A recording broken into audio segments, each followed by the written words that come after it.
તો ફાઇનલી આપણે આવી ગયા છીએ અત્યારે દરિયા કિનારે આવેલું મેરડી માતાનું મંદિર, જે દરિયાની નજીક એટલે કે કિનારે આવેલું છે, જે ગાળાવાળા મેરડીમાં કહે છે.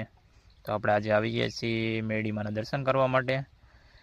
તો જો અત્યારે દરિયા કિનારે ચાલીને જઈએ છીએ આપણે, તો દર્શન કરવા જઈએ છીએ અત્યારે. તો વિડીયોની અંદર પહેલી વાર આવ્યા હોય તો લાઈક, શેર અને સબસ્ક્રાઈબ કરી દેજો. ચાલો જઈએ છીએ મેરડીમાંના દર્શન કરવા માટે. કમેન્ટમાં જય મેરડીમાં લખી નાખજો બધા.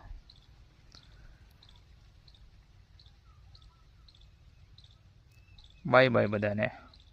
તો ફાઇનલી આપણે પહોંચી ગયા અત્યારે દર્શન કરવા માટે. તો આ છે ગાળાવાળા મેરડીમાં. અહીંયા કોણ કોણ આવી ગયું કમેન્ટમાં કહેજો કે આ જગ્યાએ કોણ કોણ આવી ગયું. તો અત્યારે જો તો ફાઇનલી આપણે હવે જઈએ છીએ દર્શન કરીને એક નવી ગુફા જોવા માટે. તો એ ગુફા આપણે પાર્ટ 2ની અંદર આવશે. તો બધાએ પાર્ટ 2 જોજો બધા. મળ્યા પાછા.